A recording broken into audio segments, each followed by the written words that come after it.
everyone, welcome back to my channel. So I was wondering, are you currently in a space that is less than ideal, but you're there for the summer for work or education or something else? And if you are at the right place. Hello. But if you're in an ideal space, also feel free to listen. Today, I'll be walking through 5 tips on how to decorate a small space. Specifically, my bedroom is only 200 square feet, and how to make it just a bit more homey for your summer residence. And also, these tips can all be done in less than 1 hour.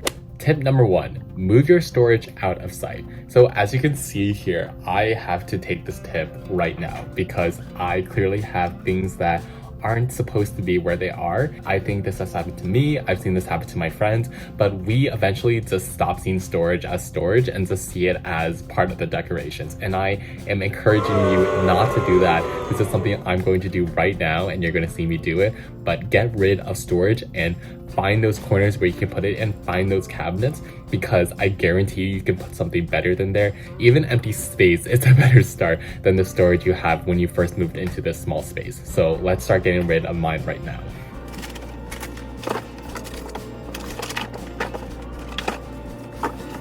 Okay, so now as you can see, the storage that I had here is all cleared out and it's moved either to the kitchen or the bathroom.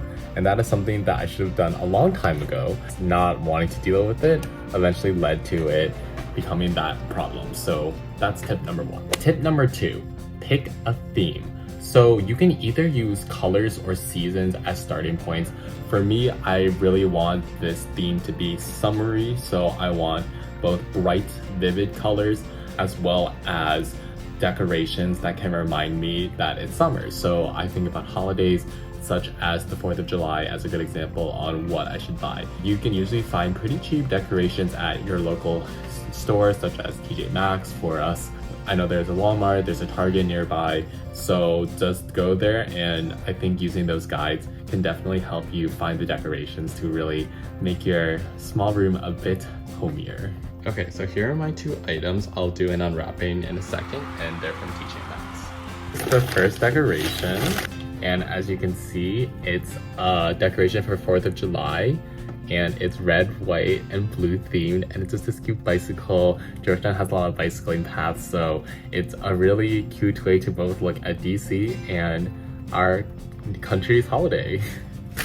Decoration number 2 is flower with a clear vase, and as you can see, the vivid blue is what I was going for. As I mentioned, I wanted vivid colors, so I think this will go great on my windowsill. Tip 3, you want to place an emphasis on symmetry.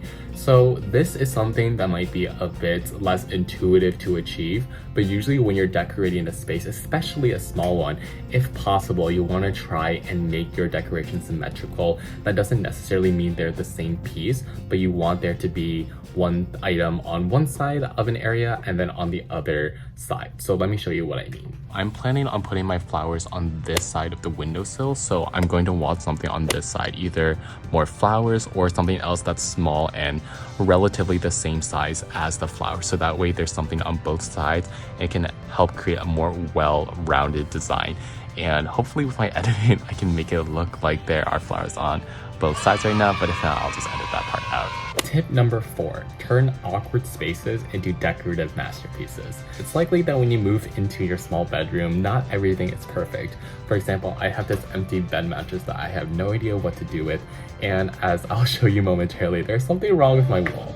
So using those spaces, and instead of feeling defeated by them or just letting them pass, instead try and think about what you can put on them or how to use them. So I'm going to use my spaces as an example. So for the empty bed, I'm thinking of trying to put a tapestry over it eventually, so that way it looks more presentable and more like a design.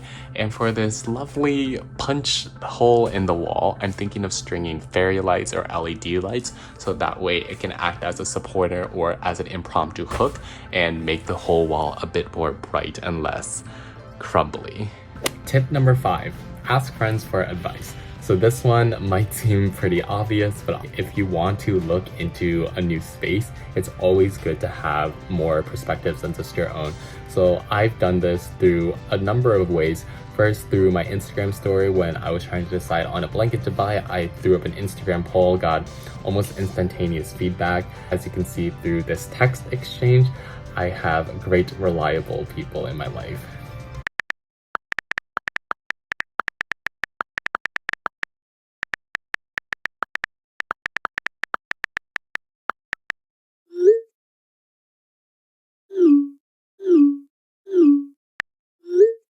And we're done. All of those tips can be accomplished in under an hour as long as you have all of your materials ready and ready to decorate. So I hope you found this video somewhat helpful.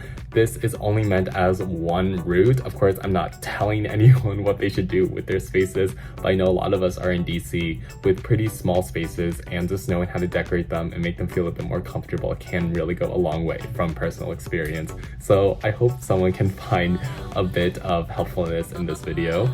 And also, this video is part of a series I'm doing for the summer called Surviving the DC Summer, so make sure that you check in here every Sundays at 11 a.m. EST, because that's when I'll be uploading the new video of my series. So especially if you're here in the DC summer, make sure you follow along. But thank you to anybody in general who's watching these, and I'll see you next Sunday. Bye!